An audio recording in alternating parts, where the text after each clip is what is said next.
البدع والأهواء، أهل البدع العقائدية وأهل البدع السياسية. نقول بيننا وبينكم السلف، بيننا وبينكم الكتب، كان فيقول البدع بيننا وبينكم.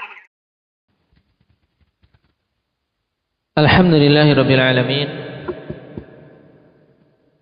Wassalatu wassalamu ala rasulihil amin. Wa ala alihi wa ashabihi wa man tabi'ahum bi ihsanin ila yaumiddin. Amma ba'd. Ikhwani fillah rahimani wa rahimakumullah. Pertemuan yang lalu kita membahas tentang permasalahan penting dalam agama kita yang harus kita jauhi. Kenapa? Karena agama kita ikhwani fillah datang dengan dua hal utama, yaitu memberikan petunjuk pada kebaikan untuk kita wujudkan dan memerintahkan dari keburukan dan melarang dari keburukan-keburukan untuk kita tinggalkan. Dan pada pertemuan yang lalu kita membahas tentang salah satu dari keburukan besar yang wajib ditinggalkan oleh kaum muslimin, yaitu bid'ah. Perkara yang Nabi sallallahu alaihi wasallam peringatkan kepada umat dalam khutbah-khutbah beliau. Kenapa? Karena bahayanya yang besar. Nah, pertemuan yang lalu kita membahas tentang khuturatul bid'ah, bahaya-bahaya dari bid'ah. Yang pada zaman ini akhwan, manusia sangat alergi untuk mendengar istilah bid'ah. Nah, sehingga menjuluki ahlu sunnah yang mereka menerangkan kepada umat perkara yang buruk ini dengan orang yang suka membid'ah-bid'ahkan. Kemudian muncul istilah lagi orang yang radikal, atau lagi orang yang intoleran. Saya sampai heran-heran tadi dikirim ya kawan sebuah modul, acuan untuk para karyawan BUMN. Isinya tentang penjelasan tentang penanganan radikalisme. Yang radikal dalam modul itu ada 3 golongan. Ya, golongan pertama kita masuk enggak? Semua orang yang mau memegang sunnah masuk. Nah, yaitu mereka-mereka yang suka membid'ah-bid'ahkan. Dalam artian suka menjelaskan kemungkaran yang menurut mereka intoleran, tidak toleransi dalam perbedaan. Dan seterusnya. Kemudian baru yang kedua yang masuk dalam politik, yang ketiga para teroris. Dan yang pertama ini merupakan benih untuk menuju kedua yang ketiga. Sehingga seharusnya muslim itu tidak perlu ada ingkarul munkar, tidak perlu mengingkari bid'ah dan seterusnya. Kalau seperti ini kondisinya ikhwani fillah, maka sungguh keterpurukan yang akan diterima oleh kaum muslimin. Kenapa? Karena konsekuensinya harus meninggalkan sunnah Rasul sallallahu alaihi wasallam, meninggalkan syariat yang agung, yaitu amar ma'ruf nahi munkar. Harus meninggalkan bahkan meninggalkan pokok utama, yaitu keyakinan bahwasanya kebenaran itu hanya satu. Ini yang terus-menerus berusaha dikikis ikhwan, untuk seorang muslim itu tidak memiliki akidah yang kokoh bahwasanya apa yang dia pegang itulah yang hak, sedangkan yang lainnya batil. Kalau ini sudah hilang pada jiwa-jiwa kaum muslimin, maka yang timbul adalah keraguan-keraguan saja. Sehingga agama sebatas label. Agama sebatas label. Sekedar status yang ditulis di KTP-nya. Agamanya apa? Taib, nasallallahu al-afiyata wassalamah. Padahal pembahasan bid'ah, pembahasan yang banyak diungkap oleh Nabi sallallahu alaihi wasallam. Naam. Apa di antara bahaya-bahaya bid'ah yang kita ambil pada pertemuan yang lalu, Aba Yusuf?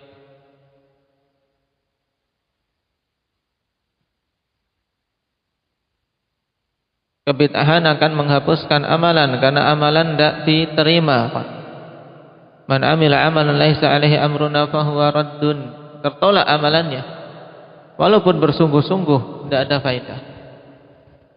Nah, yang kedua apa? Akan cahaya.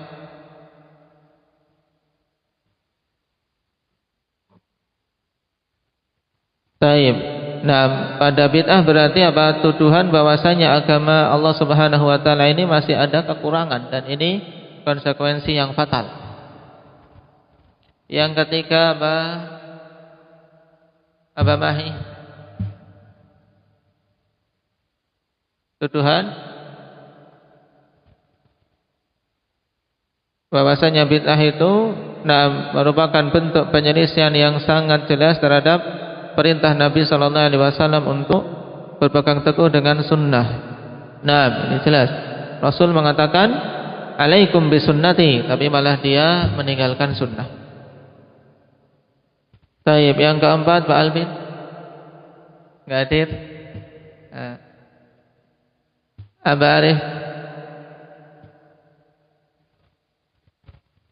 Nah, menuduh Rasul berarti konsekuensinya ada tuduhan terhadap Nabi sallallahu alaihi wasallam belum menyampaikan risalah secara keseluruhan, berarti ada yang disembunyikan kalau demikian.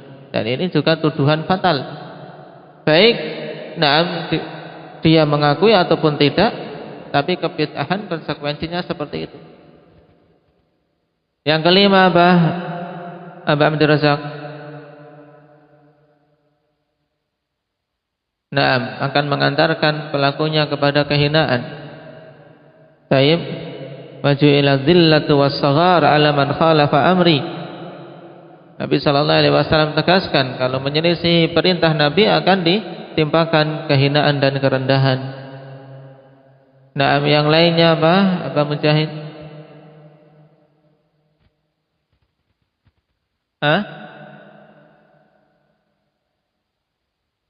Nah, kebid'ahan akan mematikan sunnah. Taib. Kenapa? Bertentangan. Tidak akan bersatu sunnah dan bid'ah pada satu waktu, ya kawan. Seorang melakukan bid'ah berarti dia meninggalkan sunnah. Sudah otomatis. Dan akan ditimbulkan pada dirinya kebencian terhadap sunnah tersebut ketika dia mempertahankan bid'ahnya. Nah, ada asar bagus dari Hasan Ibnu Atiyah radhiyallahu rahimahullahu taala min kibari tabi'in, man yaqra kum ya Talha.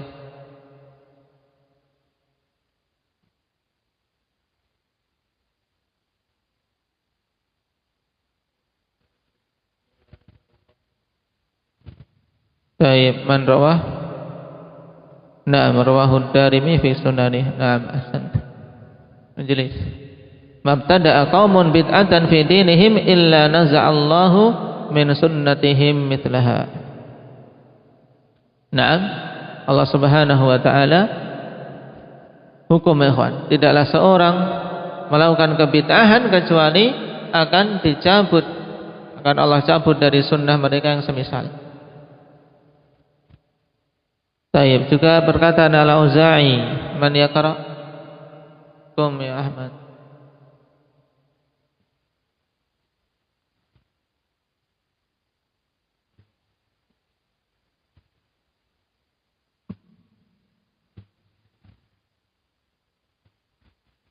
Man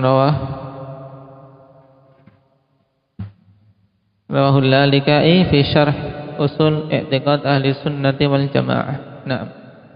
Jelas.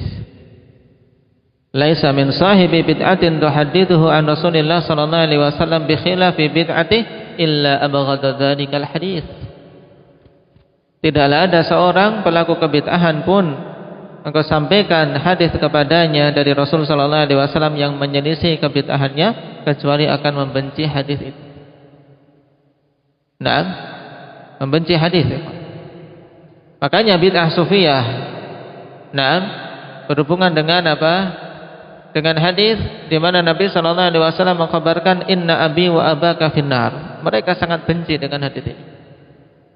Nah, bahwasanya Nabi sallallahu alaihi wasallam menegaskan bapakku dan bapakmu di neraka. Taib yang lainnya dari kalangan aqlaniyun, nah, benci terhadap hadis Nabi sallallahu alaihi wasallam. Di antaranya ada yang menolak dengan mentah-mentah hadis dzubab, idza waqa'a dzubab fi ina'i ahadikum falyaqbishu. Apabila seekor lalat jatuh di bejana kalian yang berisi air, maka celupkanlah sekalian.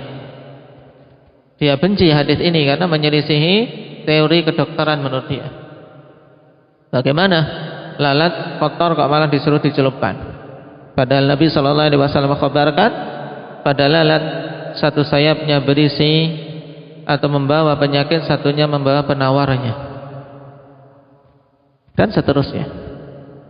Nah, bahaya yang lain, Indah Rian,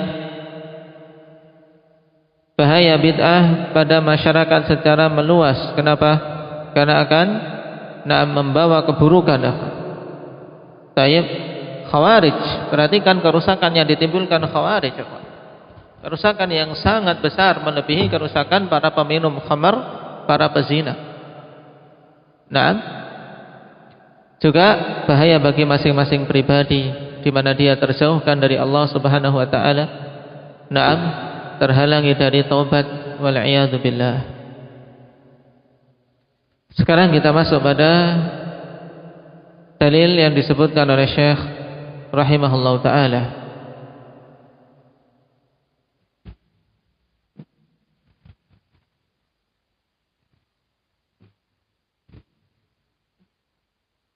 Wadalilu qauluhu ta'ala al-yawma akmaltu lakum dinakum wa atmamtu alaikum ni'mati wa raditu lakumul islam dina. Dalil apa ini? Alif. Naam, dalil untuk perkataan Syekh wa akmalallahu bihid din. Naam, Allah Subhanahu wa taala sempurnakan naam agama ini dengan risalah yang dibawa dan disampaikan oleh Nabi kita Muhammad sallallahu alaihi wasallam. Naam, dan telah kita lewati. Dalilnya adalah al-yauma akmaltu lakum dinakum wa atmamtu alaikum ni'mati wa raditu lakumul islam dina. Pada hari ini telah aku sempurnakan bagi kalian agama kalian, dan telah aku sempurnakan atas kalian nikmatku, dan aku ridha Islam sebagai agama kalian. Al-yauma akhwan, yaitu pada hari turunnya ayat ini. Hari apa itu? Indah Mukasyah. Hari turunnya ayat yang ketiga dari surat Al-Maidah. Hari apa?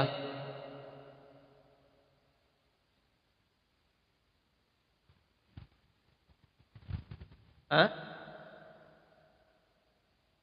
Allah yahdik. Hari apa Pak Muhammad? Hari 6 Haji Wada.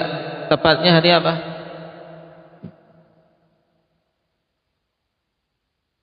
Indah Syafiq.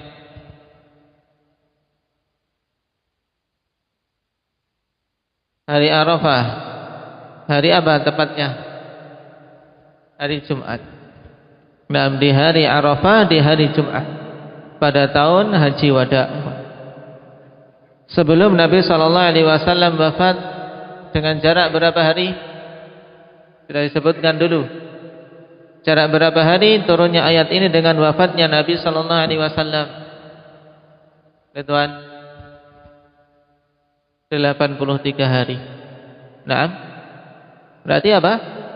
Setelah itu, naam, Nabi sallallahu alaihi wasallam naam hidup tinggal 83 hari saja. Setelah ada penegasan bahwasanya agama ini telah sempurna. Dikatakan oleh Imam Asy-Sya'bi rahimahullahu taala, nazalat alaihi wa Rasulullah sallallahu alaihi wasallam waqifun bi Arafah. Turun ayat ini pada Rasul sallallahu alaihi wasallam dalam keadaan beliau berdiri di padang Arafah, hinat mahalla syirku wa hudima manarul jahiliyah walam yatuf bil baiti uryan.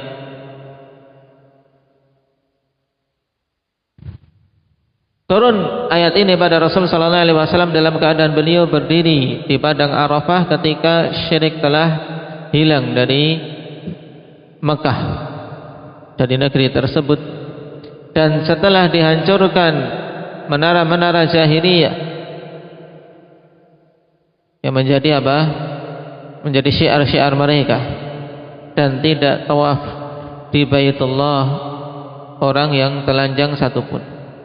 Adapun dulu di masa jahiliyah, ikhwan, orang selain dari kalangan Quraisy yang dari pendatang luar kalau mau tawaf, ikhwan, mereka tidak boleh memakai pakaian mereka sendiri, harus meminjam dari pakaian Quraisy atau suku yang khusus dari kalangan Quraisy. Kalau tidak mendapati, ya mereka harus harus tawaf dalam keadaan tidak memakai baju.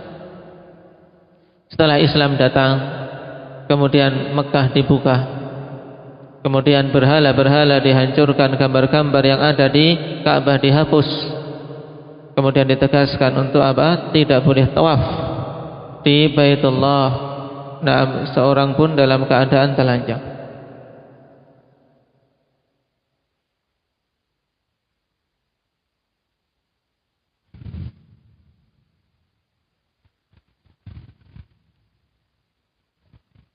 Diriwayatkan dari Tariq bin Syihab an Umar bin Al-Khattab radhiyallahu anhu anna rajulan minal yahudi qala lahu ya amiral mu'minin ayatun fi kitabikum taqra'unaha law alaina ma'syaral yahud nazalat lattakhadna dzalikal yawma 'ida. Nah, seorang Yahudi datang mendatangi Amirul Mukminin Umar bin Al-Khattab. Wahai Amirul Mukminin, satu ayat di kitab kalian yang kalian membacanya, seandainya ayat itu turun kepada kami orang-orang Yahudi, maka sungguh akan kami jadikan hari turunnya itu sebagai hari Id, hari raya. Mereka tahu betapa menggembirakannya isi dari ayat tersebut, ya kawan, yang tidak diberikan oleh Allah Subhanahu wa taala kecuali kepada umat Muhammad sallallahu alaihi wasallam. Orang Yahudi tidak mendapatkannya, orang Nasrani tidak mendapatkannya. Yaitu ketegasan dari Allah tentang kesempurnaan agama Islam. Maka Amirul Mukminin mengatakan, ayyu ayat yang mana? Qalu al-yawma akmaltu lakum dinakum wa atmamtu 'alaikum ni'mati wa raditu lakumul Islam dinan. Nah, ayat ini. Jadi orang Yahudi tersebut, ikhwani fillah, paham kalamullah, paham maknanya, tahu Islam itu Allah Subhanahu wa taala telah menyempurnakannya dan itulah yang Allah ridhai. Tapi kenapa tidak mau Islam, ikhwan? Tidak mau mengikuti Rasul sallallahu alaihi wasallam. Nah, itulah hidayah. Jadi tidak semua orang yang memiliki ilmu, tidak semua orang yang tahu itu kemudian mau mengambil sesuatu yang telah dia ketahui kebenarannya. Si Yahudi ini tahu, paham bahwasanya ayat ini ayat yang agung, tapi tercegah dari mengikuti kandungan ayat tersebut untuk berislam, mengakui bahwasanya Muhammad itu adalah Rasul akhir zaman yang wajib diimani.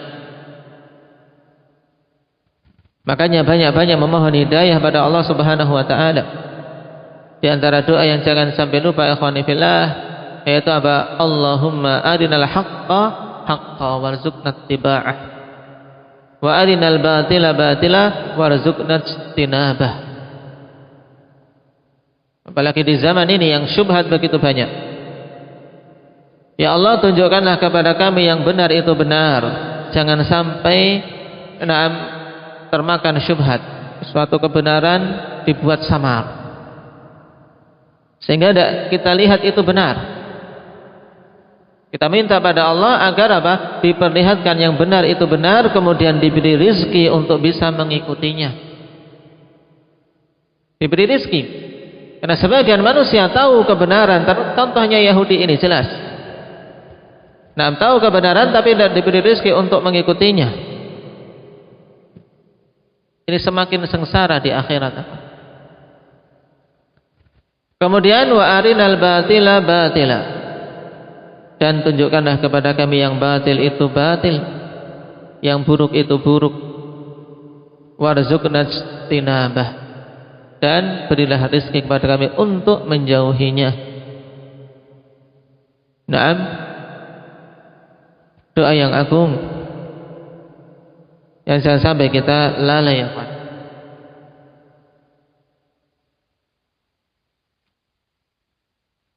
Maka Amirul Mukminin kemudian menjawab, "Qad arafna dzalikal yaum wal makan alladzi nazalat fihi 'ala an-nabi sallallahu alaihi wasallam wa huwa qa'imun bi Arafah yaumul Jum'ah." Sungguh kami telah tahu hari dan tempat turunnya ayat tersebut pada Nabi sallallahu alaihi wasallam. Dalam keadaan beliau berdiri di Arafah pada hari Jumat. Maka jangan sampai lupa. Naam. Taib, saat Nabi sallallahu alaihi wasallam berdiri di Arafah ketika wukuf pada hari Jumat tahun penunaian haji wada.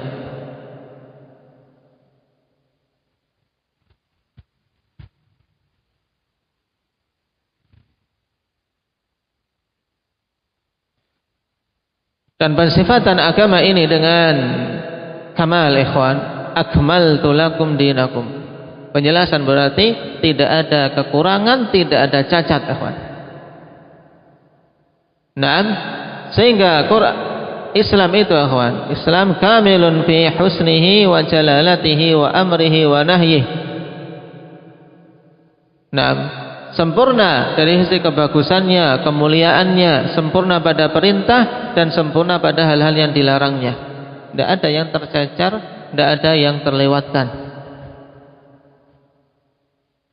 Naam.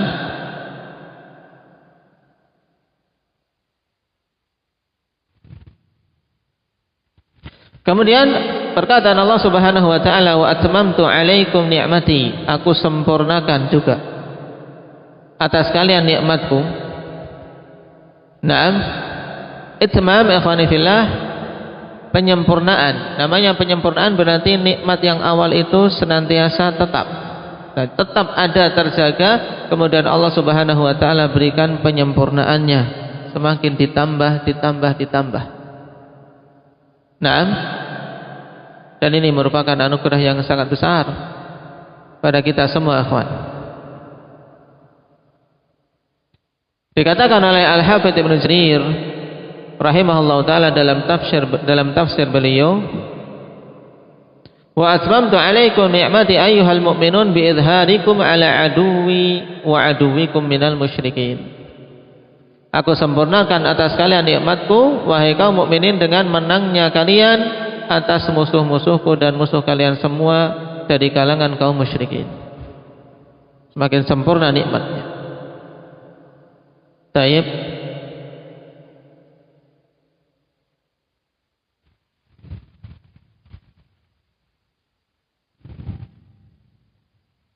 Dan nikmat akhwani fillah, wa atmamtu 'alaikum ni'mati.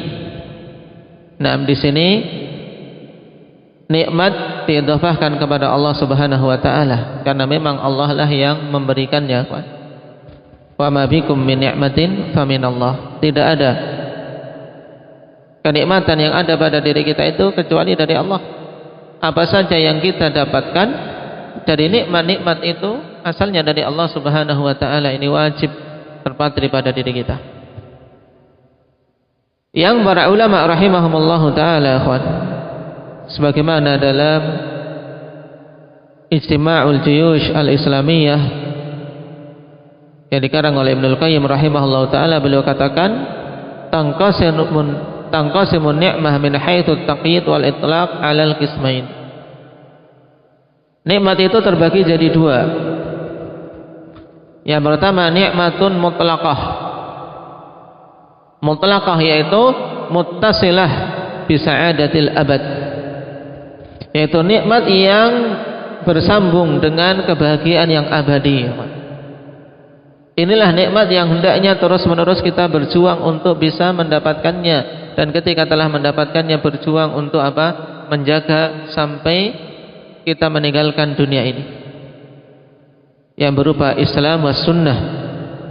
Inilah nikmat mutlaqah, yang akan mengantarkan seseorang kepada kebahagiaan yang abadi. Faman yuti'illah wa rasul faulaika ma'al ladzina an'ama Allahu 'alaihim minan nabiyyin wasiddiqin wasyuhada wassalihin wa hasuna ulaika rafiqa. Yang taat kepada Allah dan Rasulnya dengan Islam dan sunnah, maka mereka akan bersama orang-orang yang diberi nikmat. Kemudian yang kedua,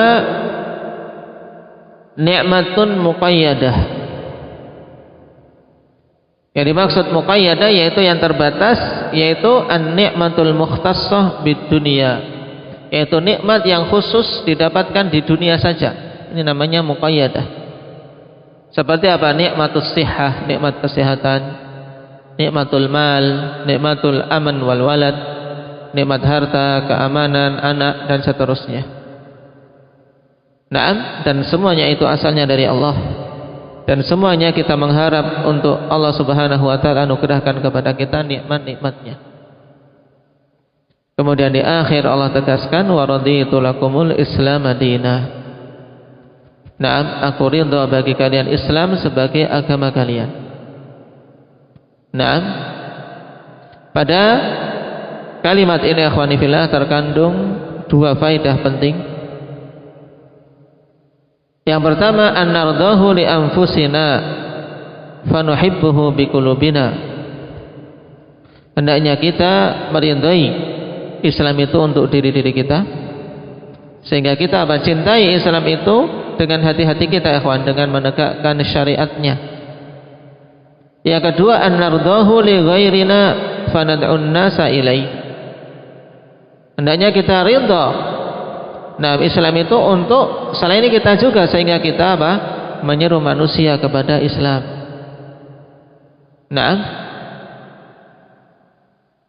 Faedah Allah Subhanahu wa taala tegaskan wa raditu lakumul Islam madinah. Allah ridha bagi kita semua Islam sebagai agama kita, maka kita pun harus ridha untuk diri-diri kita sendiri, dan juga apa? Ridha untuk orang lain bisa memeluknya, sehingga kita berjuang bersemangat dalam mendakwahkannya.